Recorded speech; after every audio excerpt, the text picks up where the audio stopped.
Rambo Last Blood is the fifth movie in the Rambo franchise. Now, I remember when this came out, like back in 2019, I was pumped up to see it. I didn't see it in theaters, but I bought the DVD months later, and it was a big disappointment.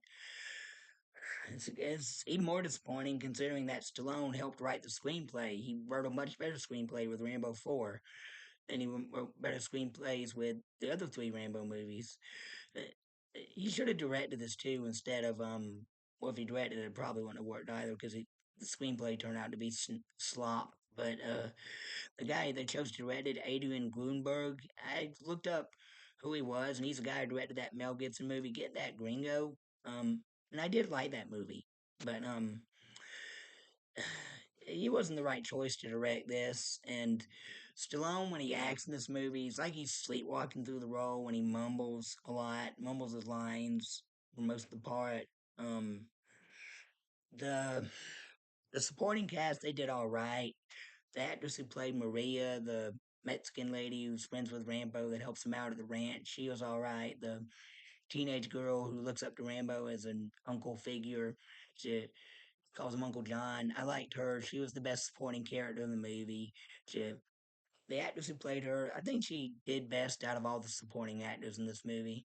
And out of all the actors in the movie, probably. And the two villains, Victor and Hugo Martinez, the actors who played them did all right, but they were just they needed more time to flesh out these villains, more time to flesh out all these characters. That's why when I first heard the runtime of this movie when it was coming to theaters years ago, it was like 89 minutes long. I'm like, no, that's too short. And it was like 100 minutes where it was released in other countries. Why is it cut short here and in Canada and the UK? Probably to avoid an NC-17 rating because of the violence. And this does have some good action. That's what makes it entertaining.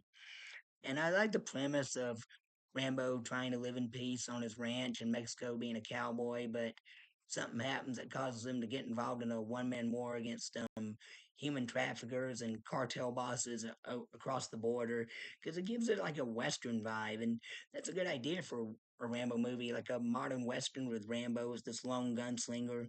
Good idea, but executed poorly. The director, I don't know if I said it or not. He was not the good choice to direct this.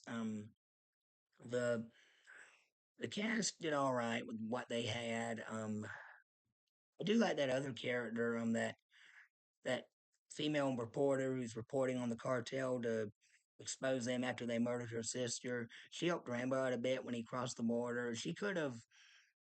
She was another supporting character that I thought did a good job. Second best to the girl who played Gabrielle, but her her character was under. Thankfully, there was no forced romance between Rambo and the reporter or the female housekeeper, whatever, who helped him on the ranch, because you don't need that in a Rambo movie. And I'm glad there was no forced romance between Rambo and the that blonde lady played by Julie Benz in Rambo 4. But the the story went by too fast. It could have been the movie should have been it could have been like this 2 hour epic finale to Rambo. And I'm not saying every short movie that's like 70 or 80 minutes long is bad. There's a lot of short movies I like. Even the original Rambo movies that were like all of them were like 90 something minutes long and 1 through 4, and they I they were all paced perfectly. This one not so much. It needed more time to develop the story. That's all I can say. It does have good cinematography, though. I love the cinematography look of like the Arizona ranch and the look of the Mexico cities in Mexico. And even I do like that action scene where Rambo fights his way through this brothel with just a hammer to rescue Gabrielle. And the it reminded me of the scene from Taxi Driver where Travis Bickle like shoots up this brothel to rescue Jodie Foster's character. This had to be taken as inspiration from that movie. I do like that part, and I do like the final battle on Rambo's ranch where he sets up all these booby traps where it's what's Stallone described as like Home Alone, R rated, and the it, that that was a good final battle, but it's not enough to save the movie. And seeing of Rambo like after the battle, all bloody and wounded, like relaxing in his rocking chair, like doing his inner monologue about how he's going to keep on fighting, just Okay.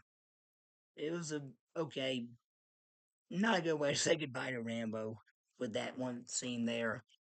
And get into spoilers. I don't know like what happens to some of the characters. I think some of them should have survived and some of them shouldn't have survived.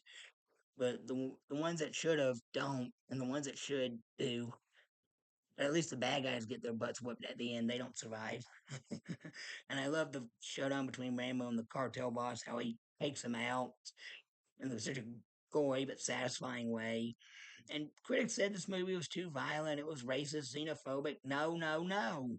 First, it's Rambo. It's supposed to be violent. Second, it's do you know about the drug war going on in Mexico, the civil war between the drug cartels and the Mexican military and the Mexican police? It's it's devastating over there. And yes, there are gangsters and human traffickers who are trying to cross the border. That's why we have border patrol. No, not everybody who crosses the border is a bad guy. Um, there are even some illegal immigrants who do cross the border because they're poor and they're in search of a better life in America. Uh, but they're doing it illegally. That's why they get busted and sent back. You need to go through the proper channels. That's why we have laws here. This isn't anarchy. And no, that is not racist. I'm okay with people coming over here and having a better life as long as they do it the proper way. And if gangsters and human traffickers try to sneak over and bring their drugs and their sex slaves over here, they deserve to either get arrested or have their butts whooped. But oh no, that's my view. I don't think this movie's racist. I mean, even the director is Mexican. If it was racist, he wouldn't have agreed to make this. And anyway, that's my thoughts. But Rambo Last Blood was disappointing. It could have been an epic conclusion, but it failed at that. Thank God it's not the last Rambo movie though, because we're writing. They're currently working on a prequel about Rambo fighting in Vietnam. I remember Stallone talking about doing that before he worked on this. How he talked about like directing it with like older Rambo directing, but a new actor playing younger Rambo starring. That would have been great. That would have been a better idea. And I wish he was directing the prequel. He's not directing it. The guy who directed those Sisu World War II action movies is directing it, and I do like the first Sisu movie. I haven't seen the second one yet, but the first one is like Rambo in World War II, except it's based on a true story about a real person.